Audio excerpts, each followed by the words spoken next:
President Trump announced on Twitter that Defense Secretary James Mattis will be retiring at the end of February with distinction after having served as Defense Secretary for the past 2 years.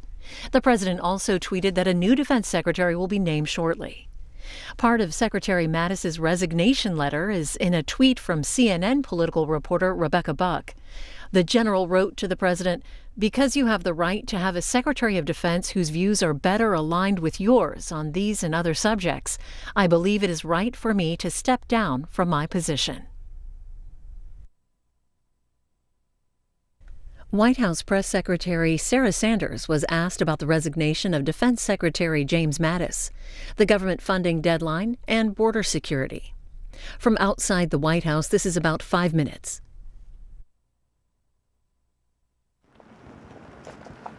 Did Syria play a role in Secretary Mattis? Sorry, guys, one at a time. Allie, go ahead. Did Syria play a role, Sarah, in Secretary Mattis' departure? Was it Syria? Look, Secretary Mattis has served the country admirably for over 4 decades. He's served in this administration by the time he completes his term as Secretary of Defense for 2 years. He and the president have a good relationship, but sometimes they disagree.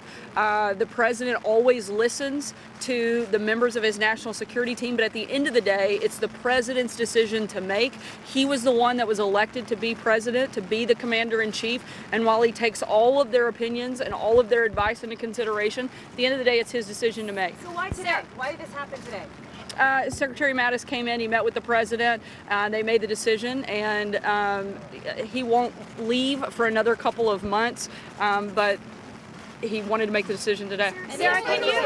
Sarah. Did the president ask him to resign, Sarah? I'm sorry? Did the president ask him to resign? Not that I'm aware of. No. Sarah, can you explain what happened today with Paul Ryan and the president? Paul Ryan was on Capitol Hill, and he made it seem like the president would be willing to sign the stopgap solution. Then all of a sudden, we know that they're over here. The president says he won't sign it. What exactly happened between yesterday and today?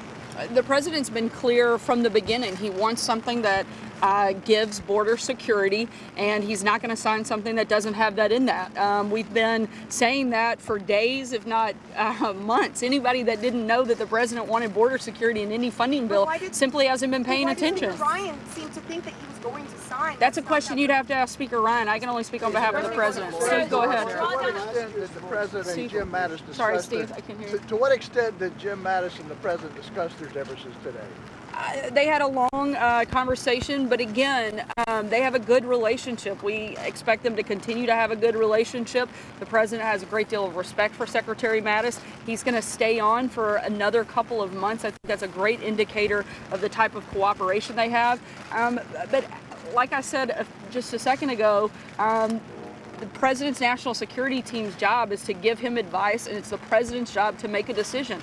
He doesn't always take the advice of one individual over another. That's why he has a large national security team, so he can get input from a number of individuals. Frankly, it's not surprising that they might disagree at some point. That's a great thing. That's a good thing for government to have a lot of different viewpoints inside for the president to get every single angle and every perspective and be very well informed when he makes a decision. Sarah, if the president and James Mattis have such a good relationship, as you and several other officials have said in the last hour, why did James Mattis not offer a single word of praise for the president in his resignation letter? Look, I know you want to get down into the weeds of these things, but Secretary Mattis. Down into the weeds. Hold on, let me finish. I respectfully let you ask an absurd question, but Secretary Mattis has served the president and with the president for 2 years. They have a good relationship. I've seen it up close and personal on a number of occasions. And again, they agree to disagree at times, but that doesn't mean you can't have a good relationship with somebody. He was laying out the reasons that he was stepping down from his post. And beyond that, I think it's absurd to try to question the fact that they worked together for two years. Sarah, I'll take one last question. What is the demand for border security? How much border security is enough to not shut down the government? Look, we're not going to negotiate with the press, but the president wants to make sure he gets enough that he feels comfortable protecting the American people. That's the #1 job he has. And let's not forget that every single member of Congress, both Republicans and Democrats, have campaigned that they want border security too. Democrats are playing political games, and they have to decide whether or not they hate the president more than they love this country. And they have to decide that they're going to fulfill the duty that they took when they took the oath of office and that they came in here to do. They all campaigned on border security. We hope that they'll fulfill their promise like the president is doing his. He's going to do and uphold his constitutional duty to protect the American people, and we hope they'll join with us. Does the president have the replacement? Go tomorrow. Lago tomorrow. He said he would name that person by the end of the year. Does he have a list of people?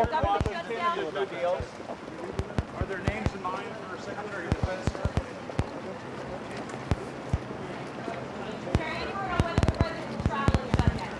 I think we'll not travel in the shutdown. Thank you. And names for Secretary of Defense? Are there some names? He will not travel in a shutdown.